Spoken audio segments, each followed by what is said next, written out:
All right, so for question 141, we have a piecewise function. And remember, if you're given a piecewise function, you got to go back to these three key issues: fractions, denominator not equal to 0, square root, and everything.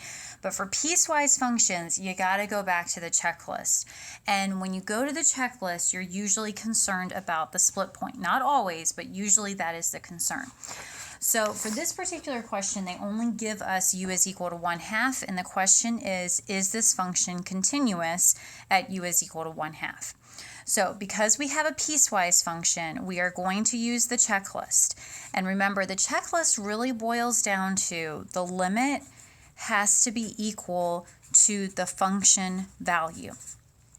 So to go through this checklist, the first thing that we're going to do is we're going to look at the function value at 1/2, because we're trying to answer the question, is the function continuous at 1/2? Now, this is a little different of a piecewise function than what we saw in class, in the sense that it's defined for u not equal to 1/2 as this fraction rational expression. And if it's equal to 1/2, it's defined as 7/2. So when you have the equal, that's how you're going to find the function definition. So g of 1/2 is going to be given by piece 2, because that's where u is equal to 1/2. So our g of 1/2 is equal to 7/2. So the function does exist at 1/2. It's defined to be equal to 7/2. Now, the second thing that we have to do in checking this, does the limit equal the function value, is we have to look at the limit. And we want to look at the limit as x, or in this case, as u goes to 1/2.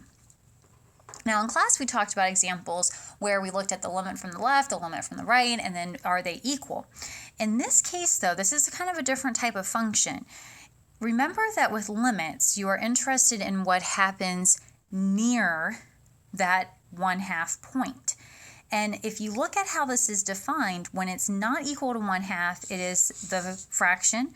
And when it's not equal to 1/2, it is the same exact function. And so to find the limit from the left, if I just look at the left, it's going to be defined by this fraction. And if I just look at from the right, it's also defined by that fraction. So when I have to find the limit as u goes to 1/2, there's only one fraction when I'm near that point, and that is the 6u squared plus u minus 2 over 2u minus 1. Because near u is equal to 1/2, that is the function that I'm using. All right, now to evaluate that limit, the first thing you always do is plug in. When you plug in, you will get a 0 over 0. So when you get that 0 over 0, that tells you that you want to factor and you want to cancel. And remember, there's no big surprise about what we want to try to cancel. If it is u going to 1/2, we want to cancel u minus 1/2. So there's going to be some sort of factor that looks like u minus 1/2, which, if you got a common denominator, would be 2u minus 1. So we're trying to cancel a 2u minus 1, or this denominator.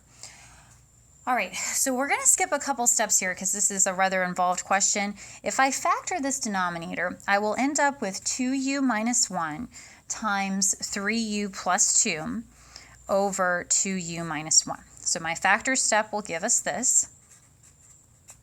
And then, of course, we see that our denominator is canceling. We're left with 3u plus 2. And so we would plug in 3 times our 1/2 plus 2, and that gives us 7/2. So that tells us that our limit is equal to 7/2. So in conclusion here, what we want is we want the limit to be equal to the function. And we found that the limit was equal to 7/2, and here we are finding the function is equal to 7/2. So we have that the limit's equal to the function, and so that means that it is continuous at u is equal to 1/2.